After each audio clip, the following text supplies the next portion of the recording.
सुवर्णरेखा बन्यारे बाह्य जगतर विच्छिन्न होईची बस्ती पंचायतर पाळचंपेई गाँ मो सहयोगी को चित्र देखापी कहबी लोक मैंने नाई नथिबार दुर्दशा भोगुंट कारण बर्तमान सुधा प्रशासन से पाखे पहुंची ना बर्तमान किसी लोक देशी डंगा जगे से किसी सौदा पत्र किणापी आसी आम सीधा सड़क पाखु कथा कारण आम जो अच्छु ये हूँ सान मईशाड़ी गाँ जो गोटे किलोमीटर जावाई पड़ो पाळचंपेई गाँ को जो कि लोक मैंने 350 रु अधिक लोक बसवास कर यातायातर माध्यम होउची ग्राम्य रास्ता किंतु बर्तमान जेहेतु पानी बढ़ी विपद संकेत उपर सुवर्णरेखा नदी प्रभावित से माने देशी डंगारे आसी आम सीधा सड़क कथा भाई ओटीपी को स्वागत करी कौन कहे आप घरटा कौटी कि आम घर आज्ञा पाळचंपेई काली संध्या पानी माड़ी आसी एते पर्यंत प्रशासन एते पर्यंत डंगा भी देना खाद्य भी किसी देना केते परिवार होजन सेठी 350 लोक 350 लोक अछन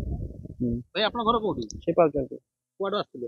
ए हाट बाजार करते आसले आलू फालू आनते कोथिरा आस्थिले ए गोटे छोट डंगारे पारिक आसले सेठी प्रशासन पहुंची नाथि कि ना केही पहुंची ना दे भाई आपन घरटा कोठी कि भाई पाळचंपे आपन केमिति आसले एठी ए डंगारे आसले बर्तमान को काहे आछन ए हाट भी जीवा मार्केट जीवा परिया पत्र आनते जीवा प्रशासन तरफ किछि पहुंची नहीं प्रशासन तो कहूँ आम तो पानी जल और लोक को इभैक्यूएट करी ना किछि तो एबे किछि पहुंची नहीं आप शुणुते जो स्थानीय बासिंदा जो अभियोग कर बर्तमान सुधा प्रशासन पहुंची ना मो सहयोग को चित्र देखापी कहबी जो पाळचंपेई गाँ एटू पूरा गोटे किलोमीटर दूर देखिपे जो छोटिया गाँ गोटे 350 बर्तमान लोक 160 भोटर अच्छा जहाँ आमको सूचना दौले स्थानीय बासिंदा मैंने आम सीधा सड़क देखा चेष्टा करूँ से गाँ टी गोटे छोटिया गाँ बर्तमान सुधा स्थानीय प्रशासन सेठारे पहुंची ना जहाँ स्थानीय लोक मैंने आमको अभियोग करते कारण जेहेतु रास्तार बर्तमान 3 फुट रु 4 फुट पानी बर्तमान जोगाजोग विच्छिन्न और गोटे स्कूल अच्छी से स्कूल पानी जमी बर्तमान सुधा प्रशासन पहुंची ना जहाँ फल लोक मैंने नाई नथिबार असुविधा होती ये हूँ से ही रास्ता जो रास्ता देखिपे 3 फुट रु ऊर्ध्व पानी जमा है देशी डंगा किंबा बोट रो प्रशासन कौन प्रकार व्यवस्था करना केवल जड़े पुलिस स्टाफ को जगह कारण से चाहते जीरो कैजुअलिटी हो किंतु आम ब्लॉक प्रशासन को जोगाजोग कर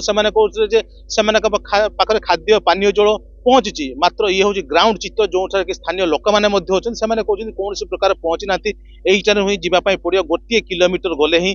चली चली जावाई पड़ो क्या जेहेतु बर्तमान सुवर्णरेखार बन्या परिस्थिति जटिल होती यातायात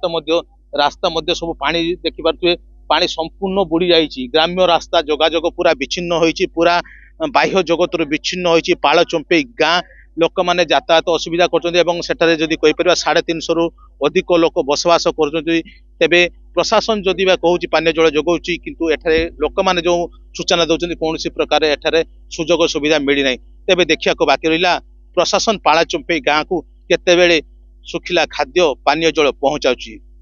बालेश्वर जिला जलेश्वर पाळचंपेई अजित कुमार दास ओटीवी।